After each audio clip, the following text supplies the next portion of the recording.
ನಾವಿವತ್ತು pirates of the Caribbean part 4 ಮೂವಿಯನ್ನ ನೋಡ್ತಾ ಇದೀವಿ. ಸರ್, ಇವತ್ತು ಸೀದಾ ಕತೆ ಕಡೆನೂ ಹೋಗೋಣ.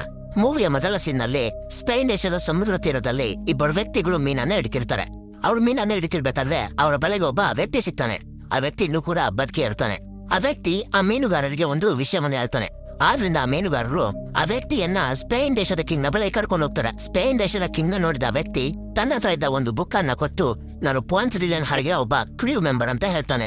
ಇದನ್ನ ಕೇಳಿದ ಕಿಂಗ್ ಒಂದು ಕ್ಷಣ ದಂಗಾಗಿ ಹೋಗ್ತಾನೆ. ಯಾಕಂದ್ರೆ 200 ವರ್ಷಗಳ ಹಿಂದೆ ಪಾನ್ಸಿಲಿಯನ್ ಹಡಗು ಹಾಗೂ ಅದರಲ್ಲಿದ್ದ ಜನರು ಫೌಂಟೇನ್ ಆಫ್ ಯೂತ್ ಎಂಬ ಜಾಗವನ್ನು ಹುಡುಕೊಂಡೋಗಿ ರಹಸ್ಯಮಯವಾಗಿ ಕಣ್ಮರೆಯಾಗಿ ಹೋಗಿರ್ತಾರೆ. ಇದುವರೆಗೂ ಕೂಡ ಒಂದು ಸುಳಿಯೂ ಕೂಡ ಅವ್ರ ಬಗ್ಗೆ ಸಿಕ್ಕಿರೋದಿಲ್ಲ. ಈ ಫೌಂಟೇನ್ ಆಫ್ ಯೂತ್ ಅಂದ್ರೆ ಅದೊಂದು ಜಾಗ.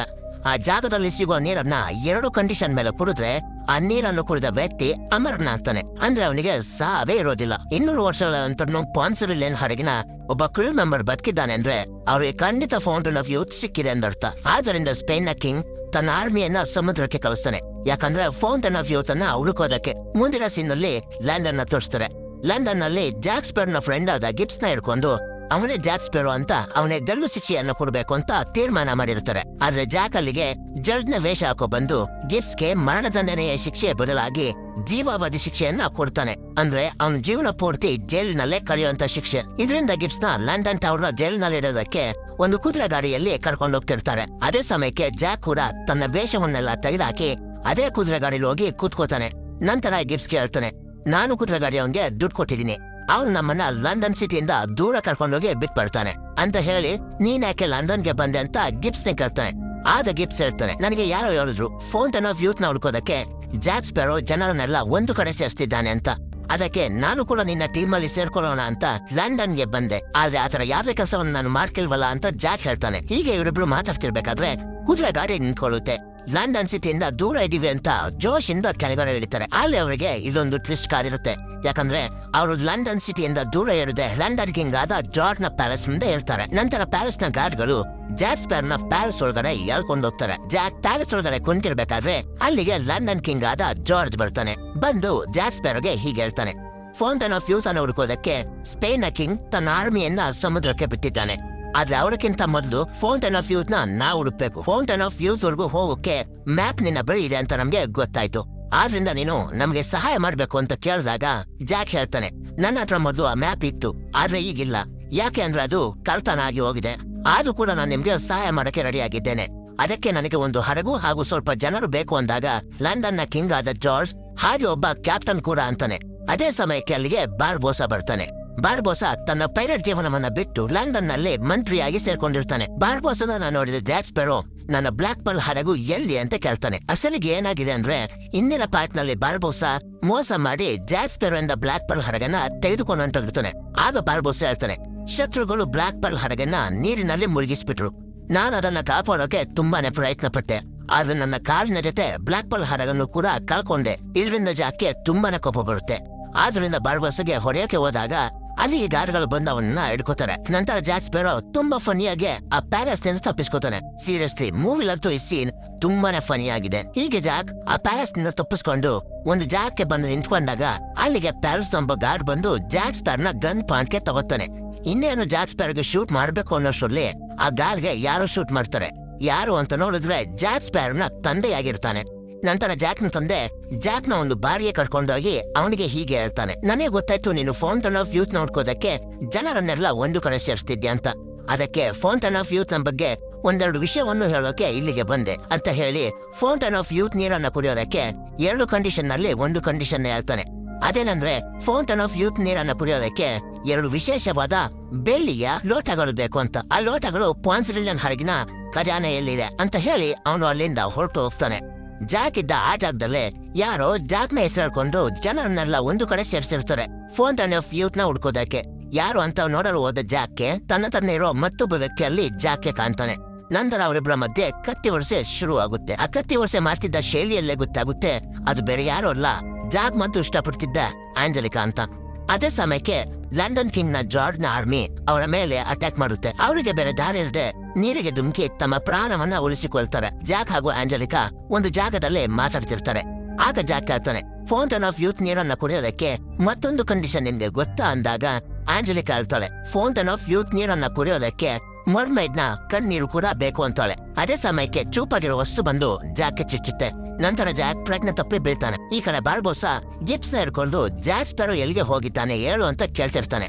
ಅದು ಗಿಬ್ಸ್ ಏನು ಕೂಡ ಹೇಳೋದಿಲ್ಲ. ಆದ್ದರಿಂದ ಬಾರ್ಬೋಸ ಗಿಬ್ಸ್ ನ ನೇಣಿಗೆ ಹಾಕೋಕೆ ನೋಡ್ತಿರ್ತಾನೆ. ಆಗ ಗಿಬ್ಸ್ ತನ್ನ ಬಳಿ ಇದ್ದ ಫೌಂಟೇನ್ ಆಫ್ ಯೂತ್ ಗೆ ಹೋಗೋ ಮ್ಯಾಪ್ ತೆಗ್ದು ತೋರಿಸಿ ಅವರ ಕಣ್ಣ ಮುಂದೆನೆ ಸುಟ್ಟು ಹಾಕ್ತಾನೆ. ನಂತರ ಹೇಳ್ತಾನೆ, ಈ ಮ್ಯಾಪ್ ನ ಪೂರ್ತಿ ಇನ್ಫಾರ್ಮೇಶನ್ ನನ್ನ ತಲೆಯಲ್ಲಿದೆ. ಈಗ ನನ್ನ ಕೂಡ ನೀವು ಫೌಂಟೇನ್ ಆಫ್ ಯೂತ್ ಗೆ ಕರ್ಕೊಂಡು ಹೋಗ್ಬೇಕು ಅಂತ. ಹೀಗೆ ಗಿಬ್ಸ್ ದಾರಿಯನ್ನ ಹೇಳ್ತಾ ಬಾರ್ಬೋಸನನ್ನ ಫೌಂಟೇನ್ ಆಫ್ ಯೂತ್ ಗೆ ಕರ್ಕೊಂಡು ಹೋಗ್ತಿರ್ತಾನೆ. ಈ ಕಡೆ ಜಾಕ್ ಕಣ್ಣನ್ನು ಬಿಟ್ಟಾಗ ಅವನು ಬ್ಲಾಕ್ ಬಿಯರ್ಡ್ ನ ಹಡಗಿನಲ್ಲಿರ್ತಾನೆ. ಆ ಹಡಗಿನಲ್ಲಿ ಎಲ್ಲಾ ಕ್ರೂ ಮೆಂಬರ್ಸ್ ಗಳನ್ನ ಗುಲಾಮರ ರೀತಿ ಬಳಸ್ಕೊಳ್ತಿರ್ತಾರೆ. ಆ ಹಡಗಿನಲ್ಲಿ ಬ್ಲಾಕ್ ಬಿಯರ್ಡ್ ಒಬ್ಬ ಬಿಷಪ್ ನ ಕೂಡ ಕಟ್ಟಿ ಹಾಕಿರ್ತಾನೆ. ಯಾಕಂದ್ರೆ ಅವನು ಪೈರಟ್ಸ್ ನ ವಿರುದ್ಧ ಮಾತಾಡಿರ್ತಾನೆ. ನಂತರ ಆ ಹಡಗಿನಲ್ಲಿದ್ದ ಒಬ್ಬ ವ್ಯಕ್ತಿ ಆ ಹಡಗಿನ ಬಗ್ಗೆ ಜಾಕ್ ಸ್ಪ್ಯಾರೋಗೆ ಎಲ್ಲವನ್ನ ಹೇಳ್ತಾನೆ. ಈ ಹಡಗನ್ನ ಪೂರ್ತಿ ಕಂಟ್ರೋಲ್ ಮಾಡೋದು ಆಂಜಲಿಕಾ ಅಂತ. ಆಮೇಲೆ ಜಾಕ್ಗೆ ಗೊತ್ತಾಗುತ್ತೆ ಆಂಜಲಿಕಾ ಬ್ಲಾಕ್ ಬಿಯರ್ಡ್ ನ ಮಗಳು ಅಂತ ನಾಟಕ ಆಡ್ತಿದ್ದಾಳೆ ಅಂತ. ನಂತರ ರಾತ್ರಿಯ ಸಮಯದಲ್ಲಿ ಜಾಕ್ ಹಾಗೂ ಸ್ವಲ್ಪ ಕ್ರೂ ಮೆಂಬರ್ಸ್ ಒಂದು ಮೀಟಿಂಗ್ ಅನ್ನ ಮಾಡ್ತಾರೆ. ಅದರಲ್ಲಿ ಜಾಕ್ ಹೇಳ್ತಾನೆ, ನೀವ್ ಯಾವತ್ತಾದ್ರು ಬ್ಲಾಕ್ ಬಿಯರ್ಡ್ ನ ಈ ಹಡಗಿನಲ್ಲಿ ನೋಡಿದ್ದೀರಾ ಅಂತ. ಆಗ ಕ್ರೂ ಮೆಂಬರ್ಸ್ ಹೇಳ್ತಾರೆ, ಇಲ್ಲ, ಅವನ್ ಯಾವತ್ತೂ ಹೊರಗಡೆ ಬರೋದಿಲ್ಲ, ಅವನು ಅವನ ರೂಮ್ ನಲ್ಲೇ ಇರ್ತಾನೆ ಅಂತ. ಆಗ ಜಾಕ್ ಹೇಳ್ತಾನೆ, ಅಯ್ಯೋ ನನ್ ಮಕ್ಳ, ಇದು ಬ್ಲಾಕ್ ಬಿಯರ್ಡ್ ನ ಹಡಗಲ್ ಆಂಜಲಿಕಾ ನಿಮ್ಮನ್ನೆಲ್ಲ ಮೂರ್ಖರನ್ನಾಗಿ ಮಾಡ್ತಿದ್ದಾಳೆ ಅಂತ ಹೇಳಿ ಅವರಿಗೆಲ್ಲ ಕತ್ತಿಗಳನ್ನ ಕೊಟ್ಟು ನಡೀರಿ, ಈ ಹಡಗನ್ನ ನಮ್ಮ ವಶ ಮಾಡ್ಕೊಳ್ಳೋಣ ಅಂತಾನೆ.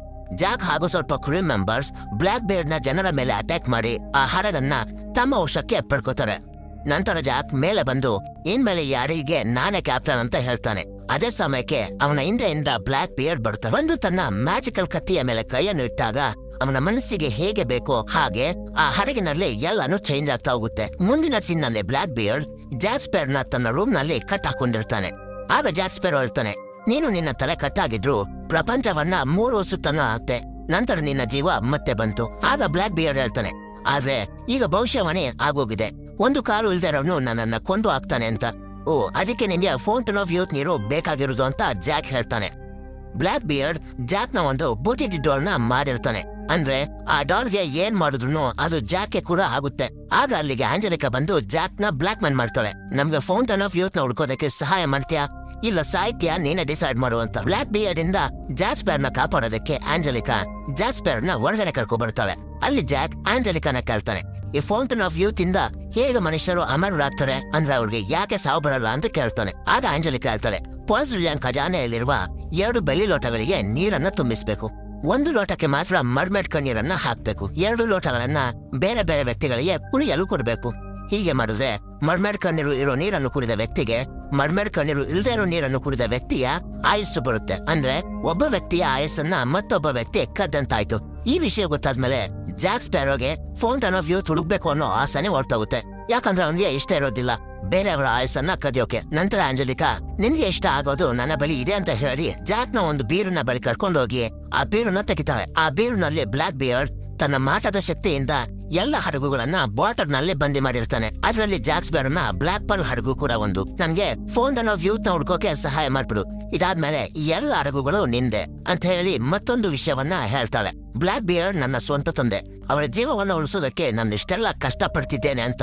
ನಂತರದ ಸೀನಲ್ಲಿ ಬ್ಲಾಕ್ ಬಿಯರ್ಡ್ ತನ್ನ ಹಡಗಿನಲ್ಲಿದ್ದ ಕ್ರೂ ಮೆಂಬರ್ಸ್ ನೆಲ್ಲ ಕರ್ಕೊಂಡು ಮರ್ಮೇಡ್ ನಡೆಯೋದಕ್ಕೆ ಒಂದು ಜಾಗಕ್ಕೆ ಹೋಗ್ತಾನೆ. ಆ ಜಾಗದಲ್ಲಿ ಒಂದು ಚಿಕ್ಕ ದೋಣಿಯಲ್ಲಿ ಸ್ವಲ್ಪ ಕ್ರೂ ಮೆಂಬರ್ಸ್ ನ ಕುಣಿಸಿ ಅಲ್ಲಿಂದ ದೂರ ಬರ್ತಾನೆ. ಯಾಕಂದ್ರೆ ಮನುಷ್ಯರನ್ನ ತಿನ್ನೋಕೆ ಮರ್ಮೇಡ್ಗಳು ಬರ್ತವೆ. ಆ ಮರ್ಮೇಡ್ಗಳು ಬಂದಾಗ ಅವನ್ನ ಹಿಡ್ಕೊಳ್ಳೋಣ ಅಂತ. ಆಗೋದು ಕೂಡ ಅದೇ ರೀತಿ. ಸ್ವಲ್ಪ ಸಮಯದ ನಂತರ ಅಲ್ಲಿಗೆ ಒಂದು ಮರ್ಮೇಡ್ ಬರುತ್ತೆ. ನೋಡ್ತಿದ್ದಂಗೆ ಆ ಮರ್ಮೇಡ್ ಇನ್ನೂ ಕೆಲ ಮರ್ಮೇಡ್ಗಳನ್ನು ಕರೆಯುತ್ತೆ. ಎಲ್ಲ ಮರ್ಮೇಡ್ಗಳು ಸೇರಿ ಆ ಕ್ರೂ ಮೆಂಬರ್ಸ್ ಮೇಲೆ ಅಟ್ಯಾಕ್ ಮಾಡೋದಕ್ಕೆ ಶುರು ಮಾಡ್ತವೆ. ಇದನ್ನೆಲ್ಲ ಬ್ಲಾಕ್ ಬಿಯರ್ಡ್ ದೂರದಲ್ಲಿ ಒಂದು ಬ್ರಿಡ್ಜ್ ಮೇಲೆ ನಿಂತ್ಕೊಂಡು ನೋಡ್ತಿರ್ತಾನೆ. ನಂತರ ಬ್ಲಾಕ್ ಬಿಯರ್ಡ್ ತನ್ನ ಹಡಗಿನಿಂದ ಬೆಂಕಿಯನ್ನ ತರಿಸಿ ಮರ್ಮೇಡ್ಗಳನ್ನ ಹೆದರಿಸೋಕೆ ಪ್ರಯತ್ನ ಪಡ್ತಾನೆ. ಆದ್ರೆ ಆ ಮರ್ಮೇಡ್ಗಳು ಇನ್ನೂ ಹೆಚ್ಚು ಅಟ್ಯಾಕ್ ಮಾಡ್ತಾನೆ ಇರ್ತವೆ. ಆದ್ದರಿಂದ ಜಾಕ್ ಸ್ಪ್ಯಾರೋ ಬ್ರಿಡ್ಜ್ ನ ಮೇಲೆ ಒಂದು ದೊಡ್ಡ ಬ್ಲಾಸ್ಟ್ ನ ಮಾಡಿ ಆ ಮರ್ಮೇಡ್ಗಳೆಲ್ಲ ಎದುರುಕೊಂಡು ಹೋಗೋ ತರ ಮಾಡ್ತಾನೆ. ಬ್ಲಾಕ್ ಬಿಯರ್ಡ್ ತನ್ನ ಕ್ರೂ ಮೆಂಬರ್ಸ್ಗೆ ಸುತ್ತಮುತ್ತ ಕರೆಕ್ಟ್ ಆಗಿ ನೋಡಿ ಯಾವ್ದಾದ್ರು ಮರ್ಮೇಡ್ ಸಿಕ್ಕಿದ್ರು ಸಿಕ್ಬೋದು ಅಂತಾನೆ. ಅದೇ ಸಮಯಕ್ಕೆ ಬ್ಲಾಕ್ ಬಿಯರ್ಡ್ ನ ಹಡಗಿನಲ್ಲಿದ್ದ ಬಿಷಪ್ಗೆ ಒಂದು ಮರ್ಮೇಡ್ ಸಿಗುತ್ತೆ. ಆ ಮರ್ಮೇಡ್ಗೆ ಬಲೆ ಹಾಕಿ ಹಿಡಿದು ಅಲ್ಲಿಂದ ಕರ್ಕೊಂಡು ಹೋಗ್ತಾರೆ. ಮಾರನೇ ದಿನ ಎಲ್ಲರೂ ಒಂದು ಐಲ್ಯಾಂಡ್ ಗೆ ಹೋಗ್ತಾರೆ. ಆ ಐಲ್ಯಾಂಡ್ ನಲ್ಲಿ ಪಾನ್ಸಲಿಯನ್ನ ಖಜಾನೆ ಇರೋದು. ಈ ಕಡೆ ಬಾರ್ಬೋಸ ಮತ್ತು ಟೀಮ್ ಹಾಗೂ ಗಿಬ್ಸ್ ಎಲ್ಲರೂ ಅದೇ ಐಲ್ಯಾಂಡ್ ಗೆ ಬಂದು ತಲುಪ್ತಾರೆ. ಬಾರ್ಬೋಸ ತನ್ನ ಶಿಪ್ ಅನ್ನ ನೀರಲ್ಲೇ ನಿಲ್ಸಿರ್ತಾನೆ. ಆದ್ರೆ ಅಲ್ಲಿನ ಮರ್ಮೇಡ್ಗಳು ಅದನ್ನ ನೀರಿನೊಳಗಡೆ ಮುಳುಗಿಸಿ ಬಿಡ್ತಾರೆ. ಆದ್ರೆ ಬಾರ್ಬೋಸ ಅದ್ರ ಬಗ್ಗೆ ಸ್ವಲ್ಪನೂ ತಲೆ ಕೆಡಿಸ್ಕೊಳ್ಳೋದಿಲ್ಲ. ನನಗೆ ಫೌಂಟೇನ್ ಆಫ್ ಯೂತ್ ನ ದಾರಿಯನ್ನ ತೋರಿಸುವಂತ ಗಿಬ್ಸ್ ಮುಂದಕ್ಕೆ ಕರ್ಕೊಂಡು ಹೋಗ್ತಾನೆ. ಆ ಐಲ್ಯಾಂಡ್ ಗೆ ಬ್ಲಾಕ್ ಬಿಯರ್ಡ್ ಮರ್ಮೇಡ್ ನ ಕೂಡ ಒಂದು ಗ್ಲಾಸ್ ಚೇಂಬರ್ಗೆ ಹಾಕಿ ಕರ್ಕೊಂಡ್ ಬಂದಿರ್ತಾನೆ. ನಂತರ ಇವರೆಲ್ಲ ಒಂದು ಹಳ್ಳಕ್ಕೆ ಬಂದು ತಲುಪ್ತಾರೆ. ಈ ಹಳ್ಳವನ್ನ ದಾಟಿ ಹೋದ್ರೆ ಪಾನ್ಸಿಲಿಯನ್ ಖಜಾನೆಯ ಆ 2 ಬೆಳ್ಳಿ ಲೋಟಗಳು ಸಿಗ್ತವೆ. ಆದ್ದರಿಂದ ಬ್ಲಾಕ್ ಬಿಯರ್ಡ್ ಜಾಕ್ ನ ಆ ಹಳ್ಳದೊಳಗೆ ಧುಮುಕಿ ಆ 2 ಬೆಳ್ಳಿ ಲೋಟಗಳನ್ನ ತವಬರಗೆ ಹೇಳ್ತಾನೆ. ಆದ್ರೆ ಜಾಕ್ ಸ್ಪೆರೋ ಆ ಹಳ್ಳದ ಒಳಗಡೆ ಧುಮುಕೋಕೆ ಹಿಂದೆ ಮುಂದೆ ನೋಡಿರ್ತಾನೆ. ಅದ ಆಂಜಲಿಕನೇ ಕೋಪದಿಂದ ಯಾರು ಬೇಡ ನಾನೇ ಧುಮುಕ್ತೀನಿ ಅಂತ ಹೋಗ್ತಿರ್ತಾಳೆ. ಇದನ್ನ ನೋಡಿದ ಜಾಕ್ ಸ್ಪೆರೋ ಅವಳನ್ನ ತಡೆದು ಅವನೇ ಬಿದ್ದೋಗ್ತಾನೆ. ಈಗ ಜಾಕ್ ಸ್ಪೆರೋ ಆ ಲೋಟಗಳನ್ನ ಹುಡ್ಕೊಂಡು ಹೋಗ್ಬೇಕು. ಬ್ಲಾಕ್ ಬಿಯರ್ಡ್ ನ ಜನರು ಮರ್ಮೆಣ್ಣ ತಗೊಂಡ್ ಹೋಗ್ಬೇಕಾರೆ ಆ ಗ್ಲಾಸ್ ಚಾಂಬರ್ ಹೊಡೆದು ಅವಳು ಆಚೆ ಬಂದು ಬೀಳ್ತಾಳೆ. ನೀರಿನಿಂದ ಹೊರಗಡೆ ಬಂದಿದ ತಕ್ಷಣ ಅವಳ ಮೀನಿನ ಕಾಲು ಮನುಷ್ಯರ ಕಾಲಿನಂತೆ ಬದಲಾಗುತ್ತೆ. ಇದನ್ನು ನೋಡಿದ ಬಿಷಪ್ ತನ್ನ ಶರ್ಟ್ ಅನ್ನ ಆ ಮರ್ಮೇಡ್ಗೆ ಕೊಡ್ತಾನೆ. ಆದ್ರೆ ಆ ಮರ್ಮೇಡ್ಗೆ ನಡೆಯೋದಕ್ಕೆ ಆಗೋದಿಲ್ಲ. ಆದ್ದರಿಂದ ಆ ಬಿಷಪ್ ಮರ್ಮೇಡ್ ಬೇಡ ಅಂದ್ರು ಅವಳನ್ನ ಎತ್ಕೊಂಡು ಹೋಗ್ತಾನೆ. ನಂತರ ಎಲ್ಲರೂ ಮುಂದೆ ಸಾಕ್ತಾರೆ. ಈ ಕಡೆ ಜಾಕ್ ಸ್ಪೆರೋ ಪಾನ್ಸಿಲಿಯನ್ ನ ಖಜಾನೆ ಇರೋ ಜಾಗಕ್ಕೆ ಬಂದು ತಲುಪ್ತಾನೆ. ಅಲ್ಲಿ ಆ ಬೆಳ್ಳಿ ಲೋಟಗಳನ್ನ ಹುಡುಕೋಕೆ ನೋಡಿದಾಗ ಅಲ್ಲಿ ಈಗಾಗಲೇ ಬಾರ್ಬೋಸ ಬಂದಿರ್ತಾನೆ. ಆ ಬೆಳ್ಳಿ ಲೋಟಕ್ಕೋಸ್ಕರ ಜಾಕ್ ಹಾಗೂ ಬಾರ್ಬೋಸನ್ ನಡುವೆ ಒಂದು ಕತ್ತಿ ವರ್ಷೆ ನಡೆಯುತ್ತೆ. ನಂತರ ಜಾಕ್ ಹಾಗೂ ಬಾರ್ಬೋಸ ಕೊಂಡು ಆ ಬಾಕ್ಸ್ ಅನ್ನ ಒಟ್ಟಿಗೆ ತೆಗಿತಾರೆ. ಅಲ್ಲಿ ಲೋಟದ ಬದಲಿಗೆ ಕಲ್ಲುಗಳಿರ್ತವೆ. ಯಾಕಂದ್ರೆ ಅಲ್ಲಿಗೆ ಈಗಾಗಲೇ ಸ್ಪೇನ್ ದೇಶದ ಆರ್ಮಿ ಬಂದು ಆ ಲೋಟಗಳನ್ನ ತೆಗೆದುಕೊಂಡು ಹೊರಟಿರ್ತವೆ. ನಂತರ ಬಾರ್ಬೋಸ ಹಾಗೂ ಜಾಕ್ ಸ್ಪೆರೋ ಒಂದು ಸ್ಕೆಲಿಟನ್ ನ ಬಳಿ ಕುತ್ಕೊಂಡಾಗ ಅವ್ರಿಗೆ ಒಂದು ಕ್ಲೂ ಸಿಗುತ್ತೆ, ಮುಂದೆ ಸ್ಪೇನ್ ದೇಶದ ಆರ್ಮಿ ಎಲ್ಲಿಗೆ ಹೋಗಿರ್ಬೋದು ಅಂತ. ನಂತರ ಬಾರ್ಬೋಸ ಹಾಗೂ ಜಾಕ್ ಸ್ಪೇನ್ ದೇಶದ ಆರ್ಮಿ ಕ್ಯಾಂಪ್ ಹಾಕಿದ್ದ ಜಾಗಕ್ಕೆ ಹೋಗ್ತಾರೆ. ಈ ಕಡೆ ಬ್ಲಾಕ್ ಬಿಯರ್ಡ್ ಆ ಮರ್ಮೇಡ್ ಅನ್ನ ಹಿಡಿದು ನಿನ್ನ ಕಣ್ಣೀರನ್ನ ಕೊಡು ಅಂತ ತುಂಬಾ ಟಾರ್ಚರ್ ಕೊಡ್ತಿರ್ತಾನೆ. ಆದ್ರೆ ಆ ಮರ್ಮೇಡ್ ಅದಕ್ಕೆ ಒಪ್ಕೊಳ್ಳೋದಿಲ್ಲ. ಬ್ಲಾಕ್ ಬಿಯರ್ಡ್ಗೆ ಮರ್ಮೇಡ್ ಹಾಗೂ ಬಿಷಪ್ ಇಷ್ಟಪಡ್ತಿರೋದು ಗೊತ್ತಿರುತ್ತೆ. ಆದ್ದರಿಂದ ಬಿಷಪ್ ಕತ್ತನ್ನ ಮರ್ಮೇಡ್ ಮುಂದೆನೆ ಕತ್ತರಿಸ್ತಾನೆ. ಆದ್ರೂ ಕೂಡ ಆ ಮರ್ಮೇಡ್ ಅಳೋದಿಲ್ಲ. ನಂತರ ಬ್ಲಾಕ್ ಬಿಯರ್ಡ್ ನ ಜನರು ಬಿಷಪ್ ನ ಒಂದು ಜಾಗದಲ್ಲಿ ಎಸೆದು ಬರ್ತಾರೆ. ಸ್ವಲ್ಪ ಸಮಯದ ನಂತರ ಬಿಷಪ್ಗೆ ಎಚ್ಚರ ಆಗುತ್ತೆ. ಅಂದ್ರೆ ಅವನಿನ್ನೂ ಸತ್ತಿರೋದಿಲ್ಲ. ನಂತರ ಬಿಷಪ್ ಮರ್ಮೇಡ್ ನ ಕಟ್ಟಿ ಹಾಕಿದ ಜಾಗಕ್ಕೆ ಬಂದು ಅವಳ ಕೈಗೆ ಕಟ್ಟಿದ್ದ ಕಟ್ಟನ್ನ ಬಿಡ್ತಾನೆ. ಬಿಷಪ್ ಸತ್ತಿಲ್ಲ, ಬದುಕೇ ಇದ್ದಾನೆ ಅಂತ ತುಂಬಾ ಸಂತೋಷ ಆಗಿ ಮರ್ಮೇಡ್ ನ ಕಣ್ಣಿಂದ ಒಂದು ಹನಿ ಕಣ್ಣೀರ್ ಬರುತ್ತೆ. ಅದನ್ನ ಬ್ಲಾಕ್ ಬಿಯರ್ಡ್ ಕಲೆಕ್ಟ್ ಮಾಡ್ಕೋತಾನೆ. ಅಂದ್ರೆ ಇದೆಲ್ಲ ಬ್ಲಾಕ್ ಬಿಯರ್ಡ್ ನ ಪ್ಲಾನೇ ಆಗಿತ್ತು. ಬ್ಲಾಕ್ ಬಿಯರ್ಡ್ ತನ್ನ ಜನರಿಗೆ ಈ ಮರ್ಮೇಡ್ ಇಲ್ಲೇ ಸಾಲಿ, ಅವಳನ್ನ ಇಲ್ಲೇ ಕಟ್ಟಿ ಹಾಕಿ ಬಿಷಪ್ ನ ಕರ್ಕೊ ಬನ್ನಿ ಅಂತ ಹೇಳ್ತಾನೆ. ನಂತರ ಸೀನಲ್ಲಿ ಬಾರ್ಬೋಸ ಹಾಗೂ ಕ್ಯಾಪ್ಟನ್ ಜಾಕ್ ಸ್ಪೆರೋ ಸ್ಪೇನ್ ದೇಶದ ಆರ್ಮಿಯ ಕ್ಯಾಪ್ ನ ಬಳಿ ಇರ್ತಾರೆ. ಜಾಕ್ ಸ್ಪೆರೋ ಹೇಗೋ ಕಷ್ಟಪಟ್ಟು ಆ 2 ಲೋಟಗಳನ್ನು ತೆಗೆದುಕೊಂಡು ಆಚೆ ಬರ್ತಿರ್ತಾನೆ. ಜಾಕ್ ಹಾಗೂ ಬಾರ್ಬೋಸ ಹೊರಗಡೆ ಹೋಗ್ಬೇಕಾದ್ರೆ ಸ್ಪ್ಯಾನಿಷ್ ದೇಶದ ಆರ್ಮಿಯವರು ನೋಡ್ಬಿಡ್ತಾರೆ. ಆದ್ರಿಂದ ಅವಳನ್ನ ಹಿಡಿದು ಮರಕ್ಕೆ ಕಟ್ಟಿ ಹಾಕಿರ್ತಾರೆ.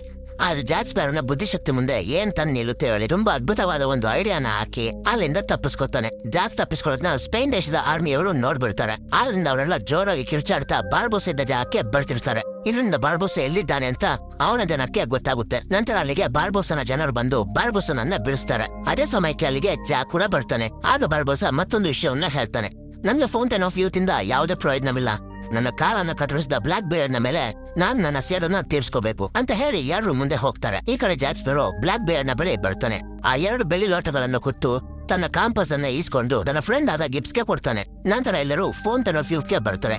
ಬಂದ್ರೆ ಅಲ್ಲಿ ಏನು ಕೂಡ ಇರೋದಿಲ್ಲ, ದಾರಿಗಳು ಕೂಡ ಮುಚ್ಚಿ ಹೋಗಿರ್ತವೆ. ಆಗ ಜಾಕ್ ಆ ಬೆಳ್ಳಿ ಲೋಟಗಳ ಮೇಲಿದ್ದ ಅಕ್ಷರಗಳನ್ನು ಓದೋಕೆ ಶುರು ಮಾಡ್ತಾನೆ. ಹೀಗೆ ಮಾಡಿದ ತಕ್ಷಣ ಆ ಗುಹೆ ಮೇಲ್ಗಡೆ ಭಾಗದಲ್ಲಿ ಒಂದು ಕಡೆ ನೀರು ಸೇರಿ ಒಂದು ಪೋರ್ಟಲ್ ರೀತಿ ಓಪನ್ ಆಗುತ್ತೆ. ನಂತರ ಜಾಕ್ ಒಂದು ವ್ಯಕ್ತಿಯ ಸಹಾಯದಿಂದ ಆ ಪೋರ್ಟಲ್ ನ ಒಳಗಡೆ ಹೋಗ್ತಾನೆ. ಫೈನಲಿ ಜಾಕ್ ಹಾಗೂ ಎಲ್ಲರೂ ರಿಯಲ್ ಫೌಂಟೇನ್ ಆಫ್ ಯೂತ್ ಗೆ ಬರ್ತಾರೆ. ಅದೇ ಸಮಯಕ್ಕೆ ಅಲ್ಲಿಗೆ ತನ್ನ ಸೇಡನ್ನು ತೀರಿಸ್ಕೊಳ್ಳಕ್ಕೆ ಬಾರ್ಬೋಸ ಕೂಡ ಬರ್ತಾನೆ.